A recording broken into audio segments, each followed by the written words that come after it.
السلام علیکم غامدی صاحب۔ وعلیکم السلام۔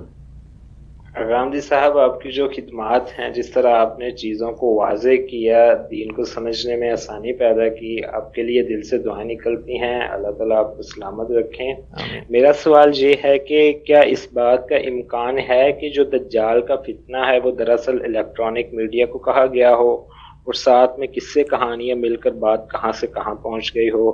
کیونکہ ایک شخص کے لیے یہ ساری صفات ماننا عقل کے لیے مشکل ہے، لیکن میڈیا کے لیے انہیں ماننے میں اتنی مشکل نہیں۔ آپ رہنمائی فرما دیجیے۔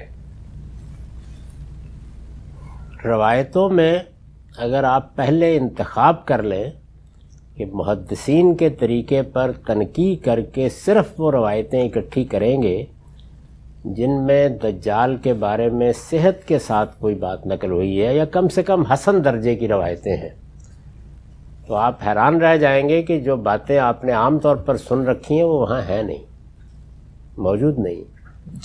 ایسا ہوتا ہے بعض اوقات کہ لوگ بہت سی چیزیں ضعیف روایتوں سے، موضوع روایتوں سے، قصہ گویوں کی روایات سے بیان کرتے رہتے ہیں، تو وہ چیز عامت الناس کے لیے ایسی ہو جاتی ہے کہ یہ سب گویا پیغمبر نے بتایا۔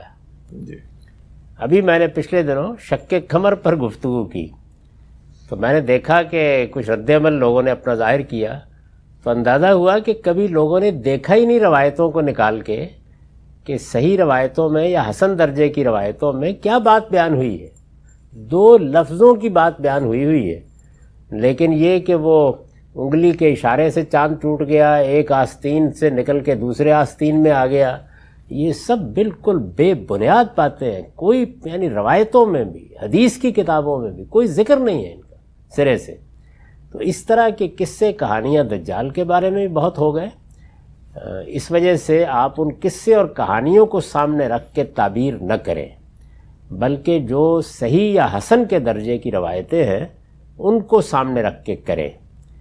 میں نے اپنا نقطہ نظر اپنی کتاب میزان میں بیان کر دیا ہے کہ چونکہ مسیح علیہ السلام کے آنے کے بارے میں ایک غلط فہمی تینوں مذاہب میں پیدا ہو گئی ہے۔ یہود کے ہاں پیدا ہونے کی وجہ یہ ہوئی کہ سیدنا مسیح کی پیشین گوئی جو کچھ بھی تھی وہ اس کے مطابق آ گئے، لیکن انہوں نے مانا نہیں، تو اس لیے وہ بھی انتظار کر رہے ہیں۔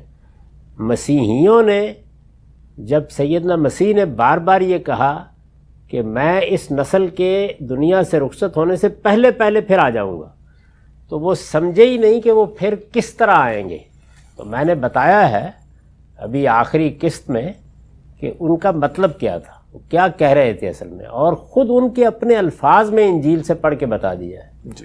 انہوں نے خود وضاحت سے بتایا کہ میرے آنے سے مراد کیا ہے، تو لوگ نہیں سمجھے، تو ان کے ہاں یہ عقیدہ ہو گیا۔ ہمارے ہاں رسالت مآب صلی اللہ علیہ وسلم کا رویا ایک واقعے کے طور پر لے لیا گیا، جیسے کہ میرا رجحان ہے۔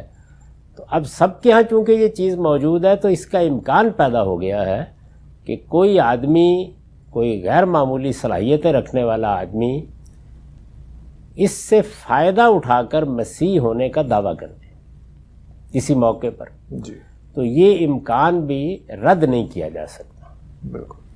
اور کوئی چیز قرآن میں، حدیث میں اس کے خلاف بھی نہیں۔